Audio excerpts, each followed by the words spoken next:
What's happening, everyone? Here we are again. Happy Saturday show here on BG Tap. BG Tap, Syrup Tap. BG Tap, Syrup Tap. You know the deal. Yeah, it's been 2 weeks because Steven's finally got his voice back. Finally, y'all. It was definitely something crazy, man. And I've even tantalized the idea not to have delusions of grandeur or anything. That this was a purposeful stunt because there was really no illness and there was really no fever, any general feeling of sickness at all. Just disappearing voice. Disappearing. You had laryngitis bad. He came over last weekend and said, I said, no, you got to postpone. There's no way. You got no voice. There's no way, man. It was something else, dude. It was really, really crappy. I mean, if you guys watched my Wednesday solo show, you know, I had to hold the mic right up to my face just so y'all could hear me. It was pretty crappy. But we're here now, and we're getting so. Let's roll in the scams. Okay, so the title of today's show is going to be Scams. I got the idea from Jessa Reed. She did a thing where she recounted a scam that she was in the process of falling for, and it made me think of all the scams that I've fallen for over the course of my life. And Steven thought of some scams that he's fallen for. And no doubt there's been some scams that you all have fallen for. And so this show is about shining light on all that stuff, so that if something comes up like a scam and you get that phone call, then you'll be less likely to fall for it. You can just immediately hang up. Oh, yeah. Yeah. We've all fallen for some scams, guys, even on the path that, you know, we're all on here. There's a lot of scam artists on our side of the field also. Lots of scam artists. Lots of scam artists. So, you know, I think we can begin with a pretty obvious one. Wait. But why a scam? Before we even start, let's talk about, like, why would you have a scam in the first place? Well, some people are about greed and power. That's one reason we don't Greed, scam. power. Another reason to scam, to turn people away from the truth. But what about to awaken people to the truth? That is also a very good one also. So the idea is that behind every evil plan, there's actually a plan to expose that evil and get people strengthened to the point where they never fall for the evil again. And so, in a way, you can think of scam artists as being kind of benevolent. Well, you know, because we've talked about this theory before, and you guys have seen on my Facebook at least, where I've done it. You know, we're kind of in what we call a perfectly staged awakening. Perfectly, because you look at how I use kind of this comparison to do this. So, you know, when you make something seem overtly taboo, right? You make something seem like a huge no-no without having any logical explanation behind it or any reason behind it, people are going to raise their eyebrows. This is human nature. This is human psychology. And now you kind of look at how the mainstream treats spirituality, treats people on our side of the field. I've even lumped in the illogical scheduling of psychedelic substances to Schedule 1 that have a huge amount of abuse, no medicinal value. It makes no sense at all based on the evidence. Even their own plans backfiring them on you guys. I mean, look at the whole died suddenly thing. Yeah, so there's that obvious scam. We'll call it the Pfizer scam. The Pfizer scam. That's kind of the elephant in the room. We'll just keep that one on the back burner because it's so obvious right now. And that's a good thing because 10 years ago when a small group of us were talking about how the drug companies had this agenda to kill people off by poisoning them slowly, there weren't that many people that believed it. They thought that the drug companies had some kind of benevolent ends, that they weren't part of the Rockefeller medical industrial complex.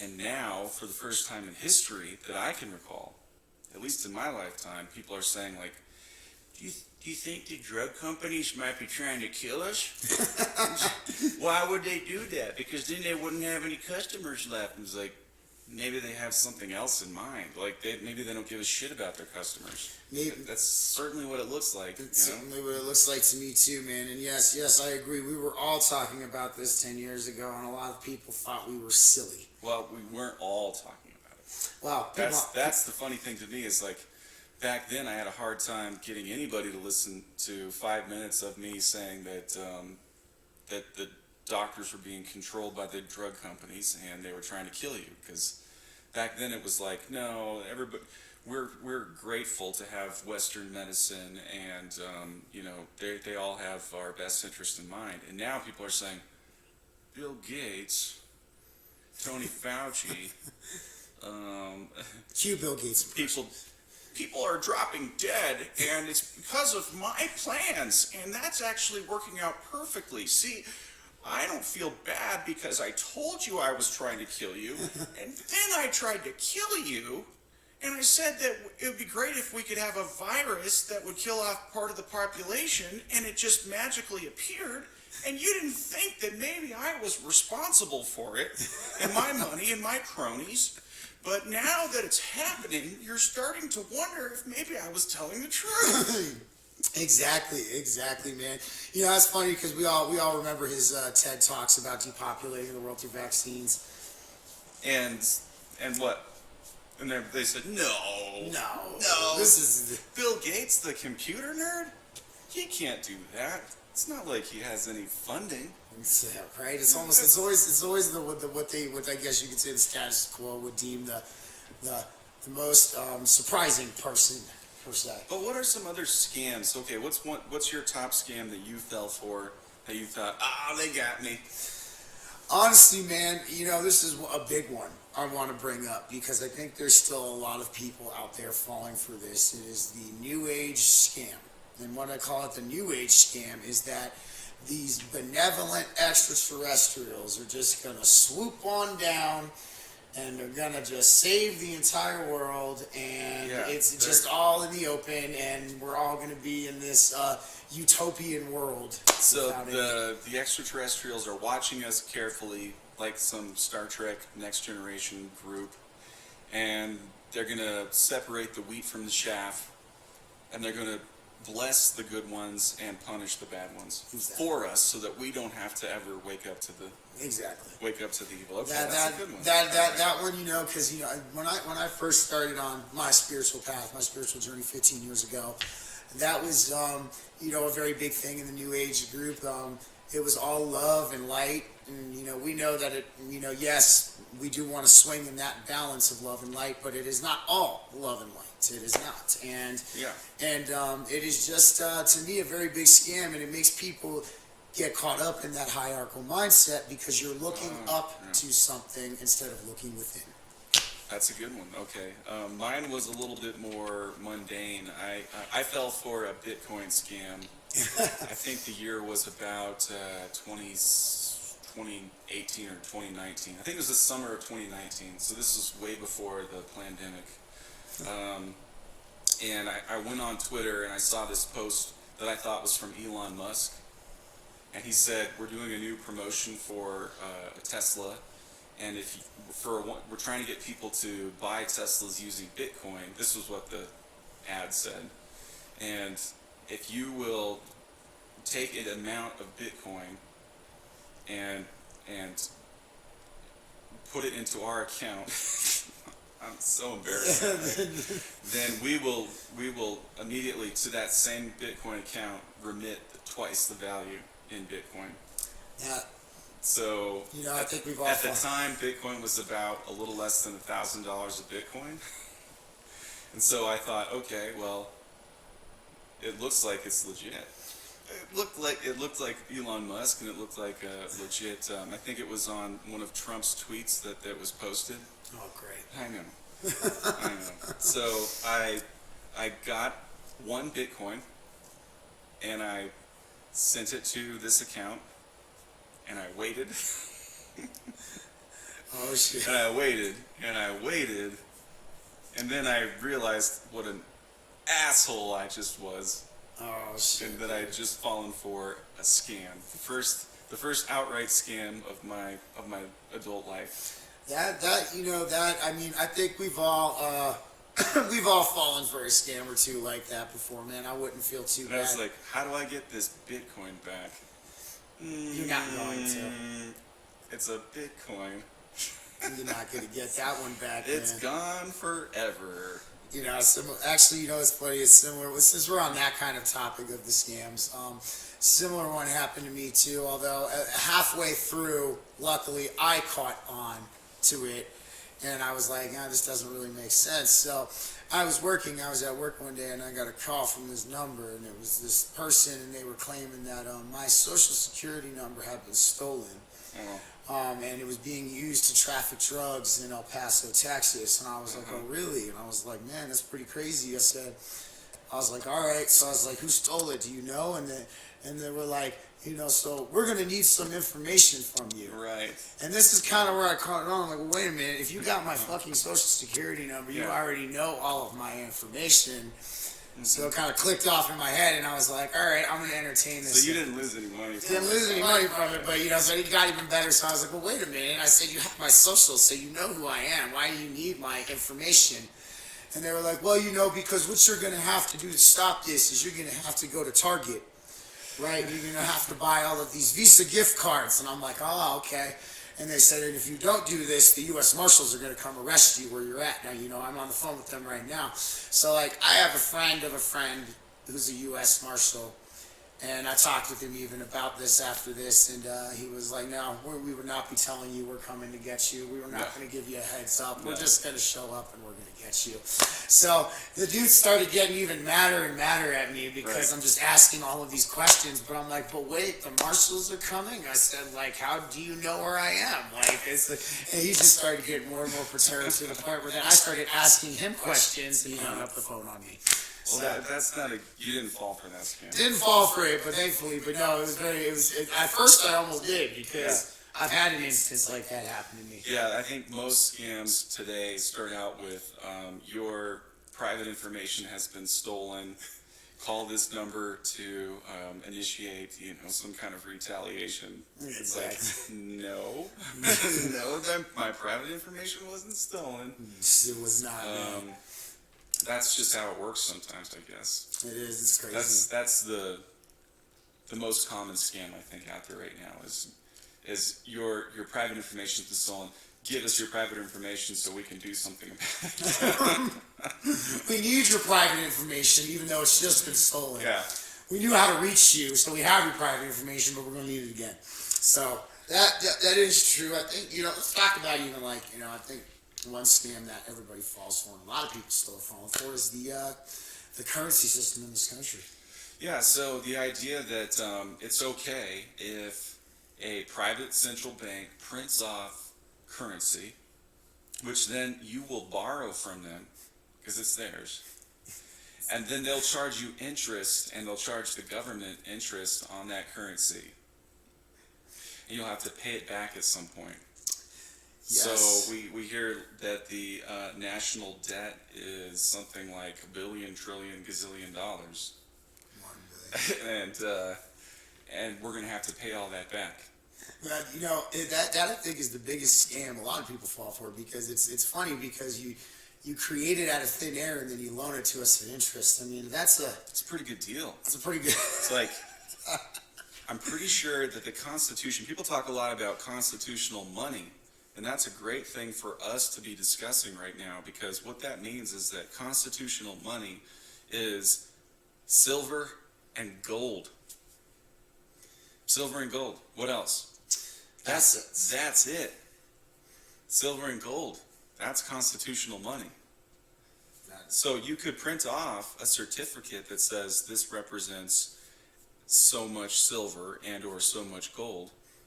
And you can take that certificate with you and say, as long as you trust that this certificate is authentic and not counterfeit, this instead of gold or silver is what I'm paying you. It means that you could go to my bank and withdraw the equivalent amount of silver or gold. And that's it. So this floating currency that represents the petrochemicals or something else or so many hours of labor, these are all fake-ass coupons. They are, 100%. And this really sadistic part of it is that what we're coming to find out, and we're newbies at this, right? Like, we're not financial advisors or anything. We're not bankers. We wouldn't want to be. No. Is that when you want to buy something expensive, like a car or a house or a business, the bank says, oh, you can't afford that on your own. That's hundreds of thousands of fiat currency.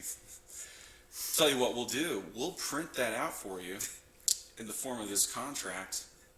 We'll print it out of thin air, and then you can pay us back for it over the course of 10, 20, 30 years. How does that sound? What a great deal. Like, that's a fantastic why deal. can't I just shit out $400,000 for a house? How come you guys can shit out $400,000? Because we're the banks and you're not. So I think it's time to flip some tables, you know? that's a scam. It's like, so you have the silver or gold on hand and you're going to lend it to me. No, they don't have shit on hand. They'll try to take your dollar receipts and get gold. Watch what happens. Even the banks with the most integrity are covered by this plan called fractional reserve lending, and they're FDIC insured, which means that if they have enough dupes, enough people like us, that take our paychecks and put it in that bank, and if they have enough dupes that it adds up to, say, $10,000 or $10 million, they can print out $100 million to lend back to us when we need houses and cars and other good things. I know. It sounds just like a solid one, doesn't it? Where did they get that privilege? You talk about white privilege, black privilege.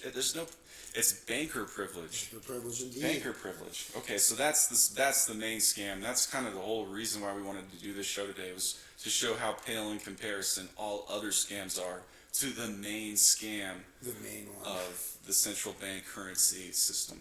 It is, dude. It's you know, like, I still remember learning about that back in young 20-year-old Steve in 2008, and I'm like, even back then I looked at that and realized if this was common knowledge, we'd all be noping the fuck out of this pretty fast. Yeah. We would be. But right now, so let's get realistic, because the idea of just stiffing them on your mortgage payment or telling your landlord or landlady, I'm not paying you rent anymore, is a really scary idea. It is. Mostly because we think that they would just do due process, post something on our door that says you're evicted, you're out on the streets, the cops are going to come and remove your belongings from this domicile, and you're going to be a bum now, basically. Mm-hmm. Which is a really scary thought. I definitely agree. The idea that possession is 9/10 of the law is, it sounds obscure. It sounds not very promising. So what we do is we keep going on paying our rent, paying our bills, paying our credit cards, without even really paying much conscious thought to that the people that gave us this money in the first place just came up with that out of thin air. Oh, yes. And that's what kind of keeps this whole cycle perpetuating. Because if you didn't need to pay your rent, and you didn't need to pay your mortgage, and you didn't need to pay your car payment, you might not need to go to work. And the fact of the matter is that throughout this process of change and debt relief, going to a system where debt is not a thing anymore, we actually still need people to show up to work somehow. I know. Do you have anything to say about that, Stephen? Well, but you know, the one thing I have to say about that is it takes a willingness to actually learn about the scam itself. You know, you look at a lot of people who are comfortable with the way things are. Yeah. But then you look at people like us who are on our side of the field who are not comfortable with this, and that is why we've learned about the scam and we've acquired the knowledge about the scam. And if you go up to the average person and you try to tell them this is a scam, because they have the illusion of what do they do with that information?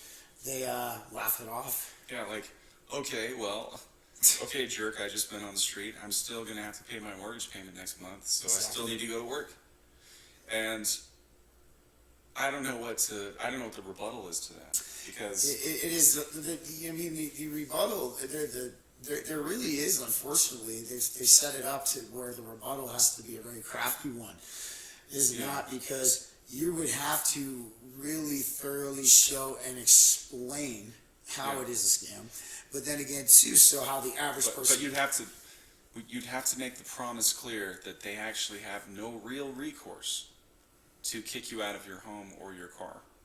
Exactly. They could not in actuality repossess your car without your permission, or repossess your home without permission. And that's the scary part, because it just hasn't been done. There's not a lot of precedent for that. We've seen images on the screen of people being evicted. We've heard stories, and we've heard rumors, and we've seen pictures of people's cars being repossessed. Of course. So the idea that it could happen to you is a near certainty because of images we've seen on the screen. Now, a lay person just walking up to you and saying, hey, you don't have to pay any of these things anymore, doesn't sound very convincing on the face of it. It does not. You would literally, I've talked about this plan before, not really on the podcast, but with other people. I talked about if we could get everybody, and even not everybody, 51% of the country to not participate in commerce, to not go to work, to not buy anything for one day, just one day alone, you would have stocks plummeting. You would have a lot of interesting things occurring, and they would be on their knees. But here's the thing: you're in the eyes of the public, you're a regular Joe Schmo. Who are you? You know what I mean? So that would disrupt not only the housing market as we know it, but also every other market, because if you had people not showing up to work, that means truckers not moving goods to the store shelves, and people at the grocery store keeping the doors locked, nobody's getting inside to get the things they need. The idea that there could be a heating shortage if suddenly the power grid just went down. Oh, of course. I mean, all of these things are interconnected. And there's some people that have come up with a solution, well, I'm just going to go live off grid. Well, good for the 1% of people that have done that. But the rest of us would be in a kind of hell that we've never seen before. Agreed. And that was like what Ben Davidson was saying like could happen when we did that podcast with him. Yes. If the grid went down. So in one way, the infrastructure is against us in that it's confiscatory and based on a fake money system. Of course. And in another way, that confiscatory fake money system kind of keeps people rolling along in their shitty jobs.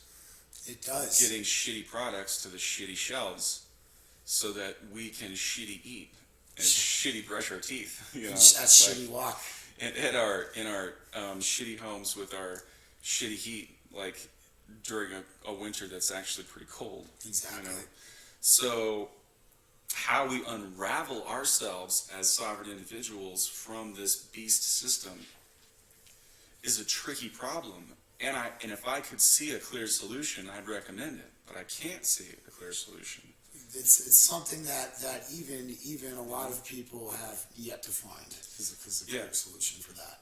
I mean, the clear solution that I saw in Philadelphia when I was going through my psychotic break was generosity.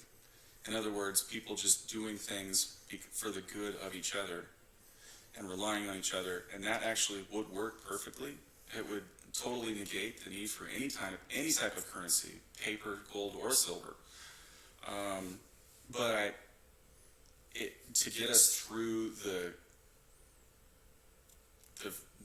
cave of uncertainty out to the light of generosity is a process that I just don't know how it might. I hate to admit it, but it might be a years-long process. It would be a years-long process because, they've trained us in this fabricated reality to fear and not trust each other. Right. And there would really have to be a reawakening and a rekindled trust of one another. Right. And this is why even going back to the Ben Davidson podcast where we talked about the grid down situation and things like that, eventually what would come over a lot of people, which I truly believe, you could say I'm more of an optimist than Ben is in this scenario. I'm more of an optimist than a lot of people are in this scenario. I do think eventually the stark realization would come that we are all in this together. And I know we've called that hippy dippy shit before, but in all reality, that's what would eventually happen. That's the communism that people fear so much. Is like one thing that I find outstanding about the truth movement is that a lot of people are trying to lash onto either a crypto or a precious metal or something that's going to be like their ark and get them through this storm that they can see very clearly coming. And what's underlying that desire, and I know this from personal experience, is actually a kind of greed. And hear me out. What I mean by that is that the greed is when you want to be so well off that you can stop working your humdrum job and just coast on your finances. And what that implies is that you expect other people to still be subjugated to their shitty job where they're bringing you goods and services and you're not exactly expected to remit in kind. And I just don't think that that is a plausible kind of plan, spiritually speaking. I think that sounds like wish thinking. Is that, oh, well, you're going to win the lottery because you invested heavily in silver or XRP or dinar or Zim bonds. Meanwhile, everybody else that didn't get the memo is fucked, basically. And they have to go back to their shit job and clean your toilets because they didn't get the memo right. And I just don't think that that's quite workable as a plan. I don't think it's workable as a plan. It's like, so the Rockefellers are dead, the Rothschilds are dead, those greedy assholes are out of the picture. Now you're going to step in with your pile of silver and Zim bonds and be, what, resemble them completely? Resemble them completely with your, it's not necessary for you to work anymore because you chose wisely and other people didn't, so now it's on them to provide for your needs. Does that jive? Just run that one across your own brain and say, does that compute? It does not jive. Does not jive at all. No. And I honestly think a lot of people are probably it's gonna ruffle some jammies when I say this. I think crypto can be a scam in and of itself. And I mean, you look at FTS with Sam Bankman-Fried, and not even just that situation, multiple other situations too. I think in all reality, it's a false resolution. Yeah, it's like we do want this upheaval to happen where the greedy people that ran Wall Street and politics, the Washington D.C. people, the Vatican people, and the City of London people are now off the map. They're gone. They used to control the world, now they're not. But do we still want there to be this structure where there's a few people at the top, tippy top, and a whole bunch of servants and serf class down at the bottom? How are we going to get this done? How are you going to, let's say somebody magically just deposits $5 million or $5 billion in your account. Are you going to get behind the wheel of your big rig and take that load across the country that day? Or do you just retire at that minute? That's the tricky part here, and it's the puzzle that remains that I have yet to solve. It could be that you find it within your heart to go and do the same remedial task that you've been doing that you call a job that's really just slavery, out of the goodness of your heart to serve humanity. Because if COVID-19 taught us nothing else, it's that we don't need the vast majority of people carrying their fucking clipboards and carrying out to us. It's really just maybe 10 or 20% of the people that make the supply chain work. Do you hear what I'm saying? I understand. Do you hear what I'm saying? Like, okay, so how do you keep those 10 to 20% of people that maybe deserve it the most, deserve that lottery ticket the most, keeping on doing their thing even after their windfall? How do you do that? How do you do that? That's a very good question. That's an insanely good question. In fact, that I'm going to even need some time to think about. Okay, that. so here's one possible answer. Those of you that are waiting for a miracle, in an age where we have a surplus of goods and services, and nobody's actually reliant on the supply chain to get them their food, their energy, their water, their basic necessities, then all of a sudden we find ourselves in a freed up position to not work. And all the things that work brings us, goods and services on the shelf, ready to take and ready to call. So your water heater goes out, there's somebody there with a water heater that's brand new, they can come and replace it. Mm-hmm. Your plumbing freezes and you need someone to come fix it. Okay, so if all of those basic needs are somehow covered, miraculously in this case, then everything I've just said is negated, basically. Agreed. But that would take technology that we are not currently, as the public, aware of. Some kind of alien tech. Wow. So if the aliens said, hey humans, you guys have had a rough go, man. Tough couple of years. Trump, Biden, wars, etc. We think you guys mostly just need to take a chill pill, and we're going to get you some triage, and we're going to get you everybody gets their own personal therapist, and you get to just, you get to recoup your losses mentally. Your own personal interdimensional extraterrestrial you know what? therapist. You guys just sit back on the duvet, There you go. and you're going to get all the mental health that you need. And meanwhile, we're going to serve you eggs and pancakes, And grapes. Don't forget the grapes. Because your resource problems are no longer existent. It's very wishful thinking. Is it wishful thinking though? Because here's the thing though, Tesla and certain people in the past have tapped into mostly what we would call free energy.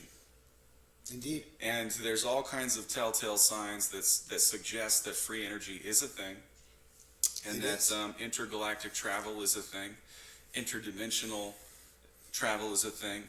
And if that's the case, then all of this squabbling over finite resources that we engage in would become bunk. It would become bunk indeed. And that is still one reason why I think, we talk about in this how this is quote unquote hidden from us. Right? And you and I have tantalized this theory multiple times that it's not necessarily hidden. We just have to want it. Right. And so ultimately, spoiler alert, I think that is our destiny. Is a scarcity-free future. Now, what is keeping that at bay at this particular junction in history is that there are still those that walk among us that carry with them the seeds and the blood of greed. The blood of greed that's in their veins. They don't. A life where every resource is abundant is so foreign to their very existence and their very makeup that they would think of that kind of existence as hell, and they wouldn't have any of it. They would try to find a way to exploit it for personal gain. And while we still have such creatures walking among us, all of us have to suffer the consequences. I would agree. I actually, it's funny, there's even some people on our side of the field who are like that, and I actually work with somebody like that. Yeah. And, I wonder, they're like, well, if you have to drive a shitty Kia or a Hyundai so that when I drive my BMW, it has some meaning. There's people like that. Oh, yes, 100%. They're like, I have to have this better thing. Like, my ski vacation doesn't mean as much unless I know that people that make less than $100,000 a year can't afford a ski vacation. See, there's people like that. Think about it. They exist. They most certainly do, and I think that is something that would have to be removed to a degree, Right. purged to a degree in order to make something like this happen. I mean, like I even said, I mean, we have people even on our side of the field who are like that. You know, even people who are prepping not to help their communities, but just help themselves. Yes, people that want a leg up. I mean, and honestly, the reason why I understand that mindset so well is because I've had it. Okay? I mean, like, We've all had it before. screw all these other people. As long as I'm okay, that's okay. But in reality, You know? in all reality, that's the most self-defeating position you can take. Yeah. Because living in that greed and thinking that you are better than or more than the people around you and you are only taking care of yourself, that's actually a trap that's ingrained. Right. And it makes me think of the communist versus capitalist dichotomy, where capitalists make this great argument that says, hey, without private ownership, nobody wants to do anything. And then if you don't have private ownership, all you have is a huge slave class and one ruling class that tells them what to do. And that's a great argument from the capitalist side. The communist side says capitalists are constantly exploiting our labor, and without our labor, they have nothing. They have no goods and services. So it's really our labor that forms the power base. Now, what I've been thinking about lately is this kind of merging, not of communism and capitalism, but a brand new thing, which has to do with benevolent people. Because let's face it, not everybody has the same skill set. Some people are highly skilled and could do a multitude of jobs, and other people, they just by their own choice or by mental capacity can't do that. Like, Exactly. they can do one simple job, and that's what they can do. So now we have got to come up with a system where that serves the needs of everyone, including the highly skilled and the not so skilled, and makes sure that everyone actually has a place at the table. And that doesn't, if it sounds like I'm recommending communism, then banish that from thought. I'm not a communist, don't like communism. We've seen the evils of communism. It's a nightmare. It's a fucking nightmare. Let me just be very clear about that. You know, not recommending communism. And definitely why it's a nightmare is because of how certain people in power interpret what it should mean. It's just fascism and oligarchy. So the worst part of capitalism is the same as the worst part of communism, which is fascism, which is greedy people seeing that they can exploit the system and absorb the power of the many for their own selfish gain. And that is the truth. And you know, there is a way to find a balance with all of that. Now that we're even discussing this and we're bringing this to the table at this point, there is a way to find balance. There is. I do feel that, you know, there could be a open exchange and a fair exchange. I mean, for a while I called myself anarcho-capitalist. I've kind of just retorted back to anarchist because private police forces and certain things like that can be a little bit of a gray area. I don't think any of us want to encounter. Privatization of certain things it is interesting because as long as humanity, and it becomes very philosophical at some point, because as long as we keep othering people, that we can find enmity in this other group where we say, oh, I would never want to share resources with people that say are addicted to drugs or consume alcohol or would consider getting an abortion or aren't Christian or aren't white or aren't black, okay? And the minute that we engage in that kind of rhetoric, then we've essentially ensured our demise. essentially because that's, you know, that whole division is probably as long as there is the existence of people that we would never want to share with, then that perpetuates our slavery. Oh, most certainly, and I think that is even a mindset, like I said, even some people on our side of the field take is, you know, they want to only help who they deem who is worthy of being helped, when in all reality, everybody's deserving of that. And that's kind of like, speaking of scams, Christianity. I'm just going to say it, dude. Okay, so Christians basically think that Jesus is coming back to punish everybody that isn't a Christian. And say like, well, we don't have to worry about it too much because after the rapture, it's just going to be us Christians around. And we're going to have no problem sharing with each other.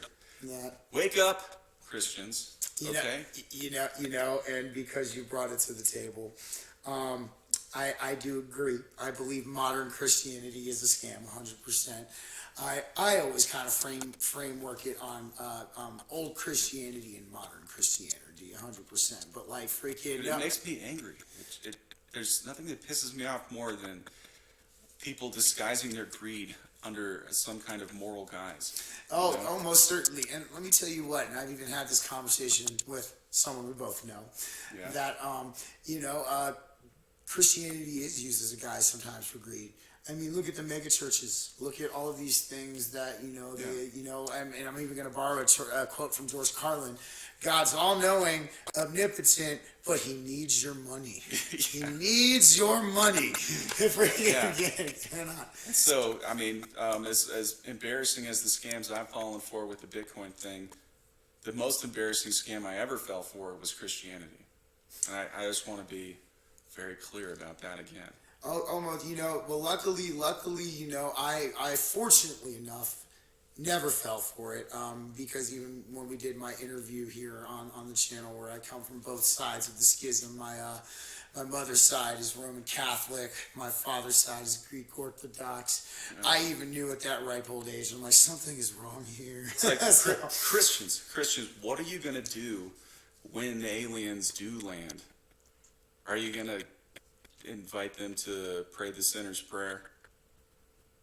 Do you think that they are in the dark about the revelation of Jesus Christ as their Lord and Savior? Fucking deluding yourselves. Sorry to say. I mean, Jesus himself, if he were here in front of you, would say the same thing. And that's the thing too, dude, is, I think a lot of Christians, not all, but a lot, are removed from who Jesus really was and what he was about. And he was about most of the stuff we're talking about right now. So. Yeah, the eschatology people are constantly out there listening. They got their ear on the tracks, trying to find out when that train is coming. And that's a good thing. And I love Christians. But I think they're missing that the rapture is not going to look anything like what they've been told it's going to look like. And if they don't understand that we're part of a galactic project, not just an earthbound project, but a galactic project, then they'll maybe there's hope that they'll start to see what's going on right now and how to get all of humanity out of this mess, because this us and them dichotomy, it hurts the heart. And it probably hurts God. I don't want to speak for God. I don't know who or what God is, but it certainly isn't thinking that in judgmental terms of people that don't believe the same way you do. I mean, that's just obvious. The one thing I would bring to the table is I've always been a believer. It's not worship Christ, but it's be like Christ. And there are a lot of people who are not even Christians who act like Christ. I get people that try to proselytize to me. Oh yeah. And my first question is, how do you know I haven't already been proselytized to? Have you seen inside my skull? Do you know what my beliefs are? Exactly. You could be talking to the most reverent Christian you've ever talked to, and you wouldn't know it because you're assuming that I'm not. Well, funny story while we're on this topic. I don't know if I brought it up on this show before. I might have. So I commented on, I got my fitness YouTubers I follow, and I commented on one of the videos about something, and a guy responded in like this Bible verse. Like it was the most like off like base, well, we're not even on this subject matter right now, but whatever, I'll entertain it. Yeah. And that's the one thing, and I think we've brought this point up before on the show, but I'd like to bring it up at least one more time, is that if you guys think you're not being scammed, open the Bible to Romans 13:1, 13:2. Because in that you will see the verse, follow and obey the rules and laws of your government, for they are my will. Wow. That doesn't really sound very Christian to me, so So That's just kind of, and a so lot. whatever the whims of your government are, then that's what God's desiring at this moment. That sounds pretty suspect. That sounds pretty suspect to me. Also, sounds like King James threw that in there. Yeah. Doesn't it? It Sounds like, well, this would make them a lot easier to rule. Throw it in there. Exactly. And then another thing too, like I get from a lot of Christians also is what are the other scriptures that have been taken out of the book have to do with your salvation? I think they have a lot to do with your salvation. I mean, don't you want to read the book as a whole? Don't you want to receive the whole word of God and not just half of it or a quarter of it? Like, I mean, that's kind of where I'm at with that one. What do you think? What I think is that there's books that have been included and also taken out, and that's pretty obvious. And not to say that just because the Bible's been edited means that it's completely bullshit. No, I think there's a lot in the Bible that's worth listening to. Just like I think there's a lot within Shakespeare that's worth listening to. And if someone said, well, Shakespeare was actually a conglomeration of various authors and, Francis Bacon, that doesn't change the works. The stories that Shakespeare wrote about are still there. It's still got Hamlet, King Richard III, The Merchant of Venice, Romeo and Juliet. And it's like, you can't, just because the authorship is in question, doesn't take anything away from those plays. And in the same way, the Bible, whether it's a put together by the Council of Nicaea thing, or a King James thing, or a Freemason thing, or a Jewish thing, it doesn't so much matter, because just if you look at those stories and say, hey, there's something in that story that speaks to me, then that's right and that's good. That's what we expect to see from the Bible. There's a lot of great. I was messaging a friend of mine that constantly proselytizes to me and tries to get me to come back into the fold of Christianity. And I was saying, like, look, I wonder who that could be. No, it's not the person you're thinking. Okay, it's a totally different person. Okay. Someone I reconnected with on Facebook recently. Anyway, this guy was saying you need to listen to Rami Zacharias, or what was his name? Zacharias or something like that. Ravi Zacharias.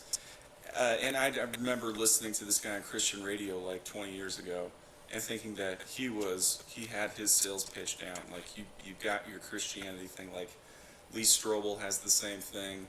It's like, I'm a lawyer, and it's like, oh, really? Big surprise. You sound just like one. And then this guy gives you the most coherent sales pitch and such forceful language that you would think you're crazy not to accept the deal.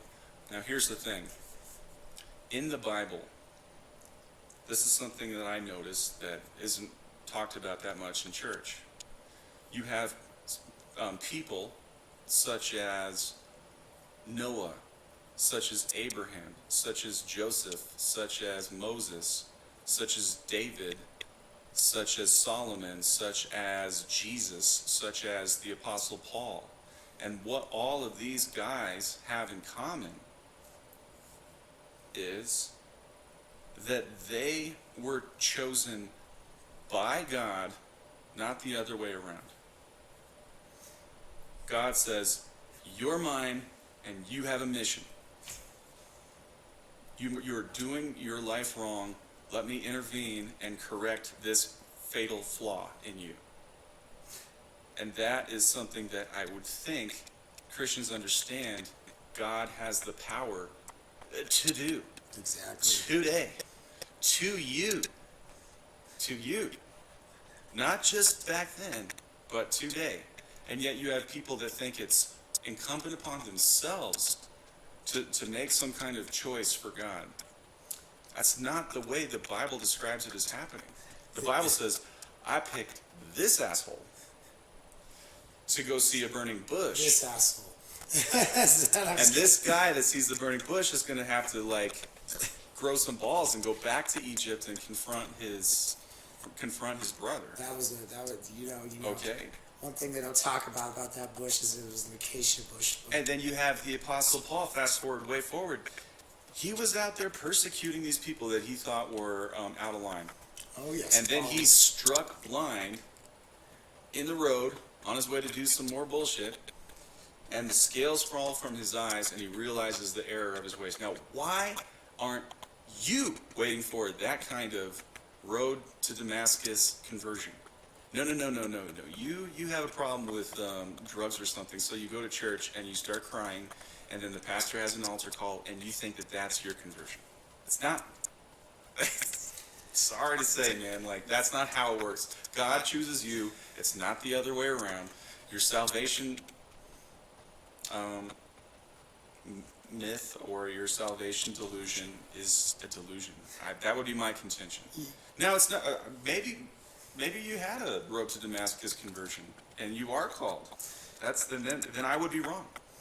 But what I'm saying is, if you just one day were reading your Bible and decided, I'm going to give my life to Christ, that's not the same thing. It's not equivalent. You know, speaking, while we're on this topic, I'm going to throw my own movie reference out there. So, like in Dogma, Yeah. where they're all sitting around, the angels are sitting around the conference table, and one of them sneezes, and the only person that goes, bless you. And then they decide to get up, and they kill everybody in the room, and then they throw the girl who said, what was it, was it like a piece of candy or something? They're like, oh, because you said I bless you, you're the only one to make it, yeah, because you're the chosen one. That's kind of the mindset we got going on, so. There's a lot of absurdity out there, and there's just not a lot of patience. Some people are like, well, I really feel like I need to be saved, so I'm going to do everything in my power to get saved. Now, that's not the way it works. God saves you. Salvation. When and if he wants to, or she wants to. And salvation. That's what I read in the Bible. You show me where I'm wrong. You show me where someone's like, on my own accord, I think I'm wanted. No, it's always an invitation. It's always an invitation. It's not the other way around. You don't invite God. You don't invite God. In Soviet Russia, you don't invite God. God invites you. This is a benevolent dictatorship, we hope. It might just be a dictatorship. Either way, you wait until your God invites you, and that's it. I'm still on the fence if the God of Christianity is the actual God, but yeah, I think the sales pitch for Christianity perpetuates for good reason, because people that want to count themselves as among that flock are not doing a lot of harm right now, and I think that serves a good purpose as well. You know, if somebody wants to do good, it doesn't matter what their reasons are. Of course, it doesn't matter. You know, all that matters is that as good is done. And I mean, that's what I even brought to the table, is that there are some people who are like Christ, who do Christ-like things and live a Christ-like life that aren't even Christians. It's just like, God doesn't generally, look at the book, look at your book, the Bible. If that's the book you believe in, look at the pattern. He doesn't save people. He uses people. He uses people. Save people? Where's that? Uses people. What does salvation even mean? Saved from what? Saved from what, dude? Saved from He what? uses people to create a mass exodus from the beast system. And it has more to do with these people's bloodline than it does with their virtuousness or their courage. So here's the we're almost getting up to an hour here. I think we gotta just make this one an hour. You think so? I've done so much preaching here, and yeah, I've been using some challenging ideas here. So Yeah. Okay. Look, man, it's my position that if you're looking to the Bible for answers, then the patterns that you'll see there are that it has a lot more to do with the blood you carry in your veins than the goodness that you carry in your heart. And that's just luck of the draw, man, because you didn't get to choose who your parents were or who your grandparents were. And so maybe you're a descendant of the line of Adam, and maybe you're a descendant of the line of Cain. And in either case, I think there's a possibility of some kind of reconciliation. But that's ultimately kind of a tragic thing. Like, that's something we shouldn't be so high and mighty about. If let's say, for example, if I have the blood of Adam in me, and I'm a pure blood, I'm not a mudblood, I'm a pure blood Adamite, Adam's descendant, then that's pretty lucky. Should I be proud of that? No. Nothing to be proud of there. You know, that's just luck of the draw, man. That is the luck. But it'd be something I'd be thankful for. Oh, 100%, 100%. And, one thing, I picked one last little scam I'd like to touch on. Some people could consider it a scam, some people could not, is the scam of allowing your emotional self and your mental self getting tied up in events on the world stage. And I depict that as a scam because I even saw it across my news feed today with the whole police beating that occurred. I'm sure you saw something about that, and I saw a few people on my news feed today getting up in arms about it and getting real emotional. And guys, we've talked about this before, and that's what they want you to do. That's how you get trapped, and that is how you get hooked and sunk, is that they are scamming your fear. They are scamming your anger out of you. It's people think they watch like a show like, remember Cops from the 90s? Oh, yes. Bad boys, The old school what Cops. you gonna do? And that whole show is a bunch of rednecks or poor people basically being arrested. And then what it does is actually programs those of us that are just casually watching with the idea of, this is what the cops are allowed to do to you. This is what the cops are allowed to do to you. Don't ever learn the law for yourself. You're just a poor, uneducated plebe, and the cops can put handcuffs on you and arrest you for any pretense. And it's like, what if that weren't the case? What if that weren't the case? What if that were just programming, and it's like, this is how an arrest goes, I guess I can expect this. No. And that's even ties into the scam that is the legal system of None the of United this States. stuff applies to sovereign individuals. Like, people, this is a scam. You hire a lawyer because you got into some kind of legal entanglement, and that lawyer's job becomes getting you into court. Little do you know, you don't have to show up. The lawyer might say they're going to issue a bench warrant for your arrest, a bench warrant for your arrest. Who has the courage to test that? Once you hear that kind of a threat, what are you going to do? Say like, hey, the law of the land is the Constitution, and I made a mistake in hiring you, and I'm not coming to court. Who has the gall? I know somebody. He's sitting right next to me. But we've even talked about that before too. That if you are not a harm to yourself or others, if you are not a harm to yourself or others, you will get through this. Yep, you will get. Now, greed is hard to see. That's the hardest one to see. That's why my prayer for myself is constantly, show me the greed. Show me the greed. Show me specifically my greed. Because I know how much it's a part of this animal that I am, this avatar that I am, and I need help seeing it. I need help seeing it. If I could just easily see it, I would banish it from my life. But I need help to see the hidden greed in my life. That's my prayer. That's my prayer. And that's a good prayer. I think so. I think that's something we all should be looking at, is trying to find a way to expel that inner greed. I know a lot of people like us and on our side of things don't really have a whole lot, but there's one thing that I have learned is there are many layers to this onion when it comes to purging yourself of these qualities you need to get rid of. There's many layers. Yeah.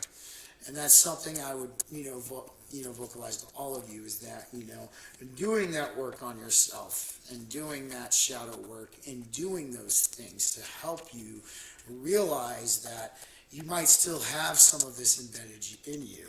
I mean, even myself, I'm not going to sit here and tell you how could I possibly know to the fullest extent.